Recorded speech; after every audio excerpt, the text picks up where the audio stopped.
ever wonder what happens when late night comedy meets family life and a little bit of political spin?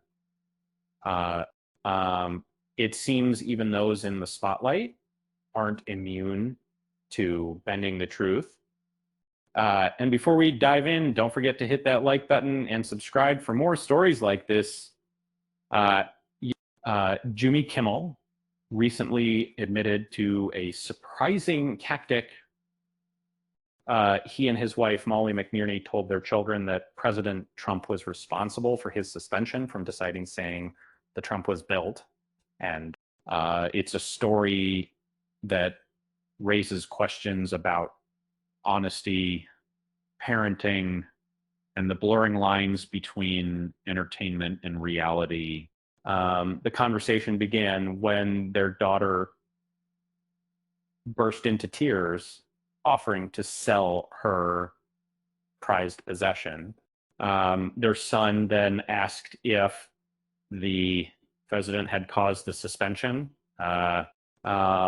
They said that they looked at each other and both simultaneously did yes.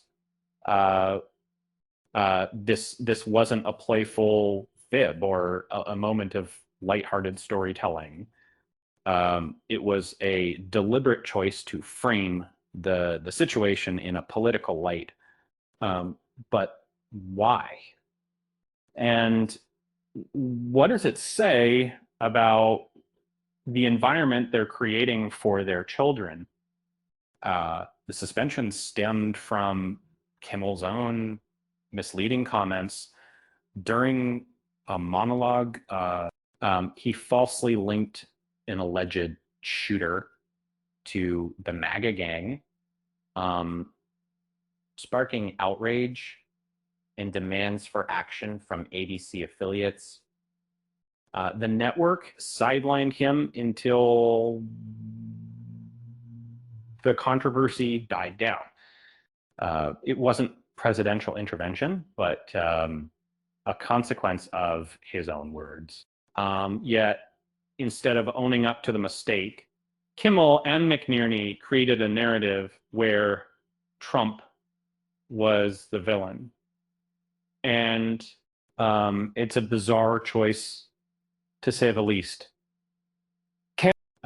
Kimmel has a long history of partisan commentary on his show. But this moment, telling his kids a fabricated story, feels different. It wasn't satire. It was a distortion of the truth. ABC has remained silent on the matter, seemingly content to let it go. This situation highlights a larger issue, the tendency to blame others, especially in the realm of celebrity and politics. It's a lesson that extends beyond the Kimmel family. And so you would want you to be able to talk about who I am, and you would feel about this sort of dialect in the same time. At the end of the day, Kimmel's children didn't need a scapegoat. They needed a father willing to admit a mistake and take responsibility.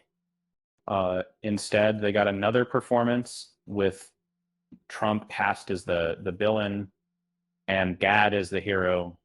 It's funny. Jimmy Kimmel spends so much time talking about misinformation on his show.